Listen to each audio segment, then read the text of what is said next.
Mr.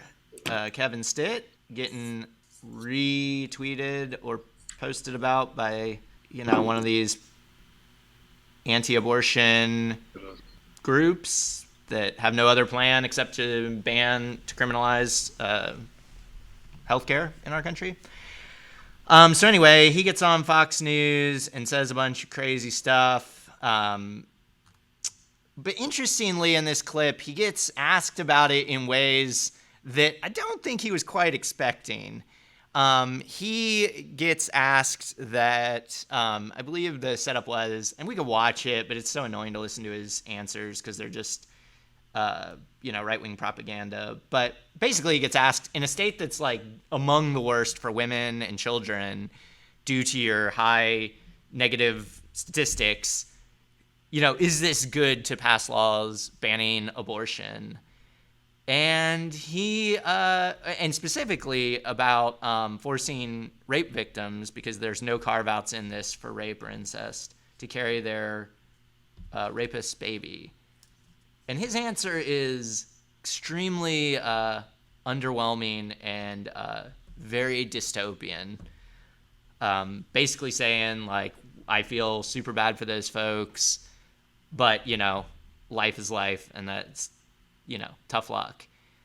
So anyway, really, really gross stuff from Kevin Stitt. This made national news because then a couple days later he signed an abortion ban that is the strictest in the country, which we'll talk about when we look at the legislature. But essentially, they are banning abortion at fertilization. So these are just crazy extremes on the anti-abortion front. With ramifications that I don't even feel like the proponents, I'd say they don't fully understand. Obviously, they know what they're doing, but just really, really negative consequences for all sorts of folks. And, it really feels like he's trying to make a play for, re-energize his attempt at national office.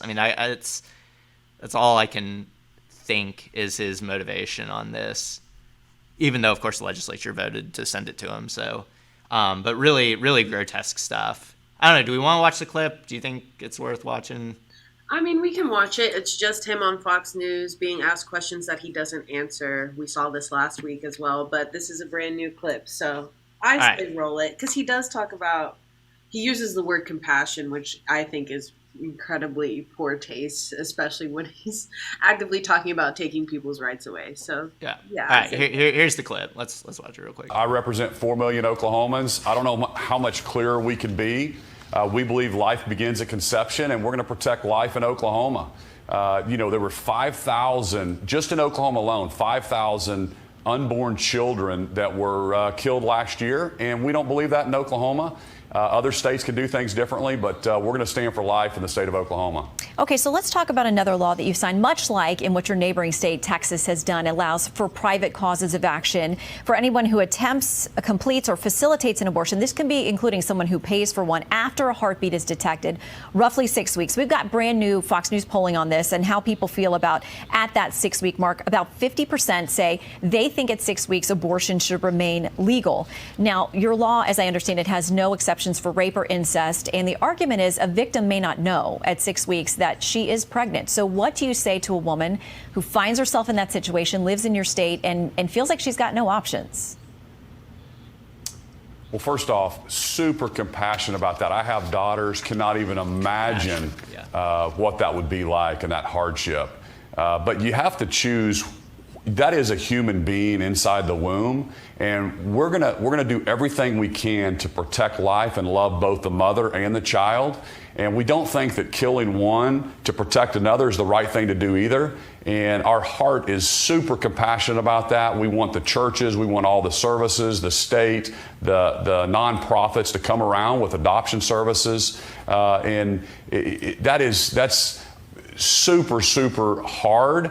And we're going to do everything we can to help them, but aborting that child we don't think is the right thing to do. So there are 7,000 kids in DHS custody, like right now. So, like, the idea that he has super compassion for kids in these conditions, like, man, you got 7,000 today that you could go have compassion for that aren't getting adopted, and there's zero plan to get them adopted. For me, It's so disgusting. It's the part where he said, we're not gonna, take one life to save another? It's like, then what's the death penalty? Right. What's the death penalty then? Because, like, if a person who killed somebody actually or not, and then we kill them for why? It's just, he says these things and they contradict other things that he says, and it's just like... Also, I mean, and I'm going to take an issue with the same statement as well. What if the mother's life is in danger? What if the person who is pregnant is in danger? What if the person who is holding, like... they may still have carve-outs just for that. Like, if it's like medical emergency, they may still allow that carve-out. The key word here, Nick, but it's like that's not actually. Yeah, that's not I'm always not sure which one got passed or what the final language said. No exceptions for rape or incest in this one? He's like, I've got daughters, so I have compassion for people who might go through that. But, like, that's still a life in the womb. It's like, okay, but you just said the womb and you took the personality out of it. Like, you depersonalized it. The womb, that womb belongs to somebody. That womb is hosted in somebody else's body. It is a very, very, very personal thing. Do you have black friends, Kevin Stitt? No, he's got Adriana in that one picture. He probably shows it at the one barbecue he's allowed to go to once a year. Like, look, come on. Yeah, so it is deeply gross what they're doing. And then today, or yesterday, they passed one that bans it at conception. I mean, like, so anyway, these are radically extreme, laws that we're passing in Oklahoma. We're making national news, for all this stuff. And, I don't know.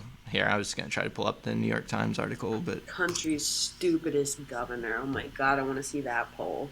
Yeah, Oklahoma lawmakers passed a bill banning nearly all abortions, starting at fertilization.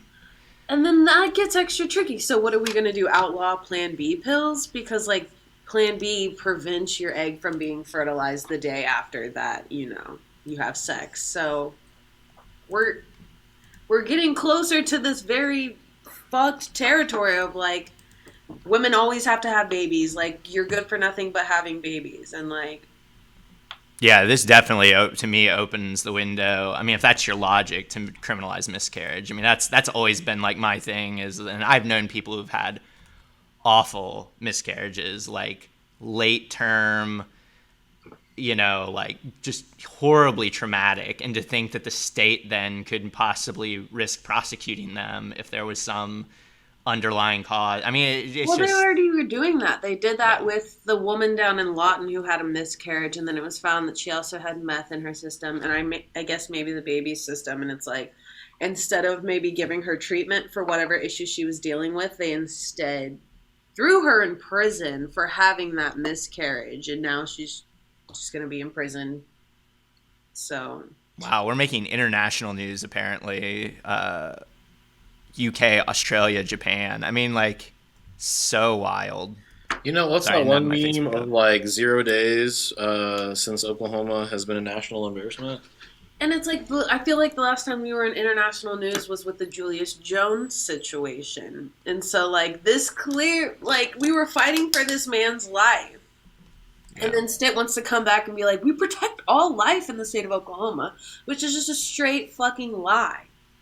So quit being an embarrassment. Stop. Go back to Florida. Get out of here. I'm sick of it. It's just like, why? And you can just see by the way that he's talking, like, he doesn't actually know what he's talking about. Like, he's just a puppet who is perpetuating whatever teleprompter or codification that his team has put together. And I mean, I don't know. With, like, which master do you really serve, Kevin Stitt? Which one? It's just amazing how far they've gotten with this. Yeah, life is not the issue, control is. Yeah, I agree with that comment 100%. Thanks for watching our video.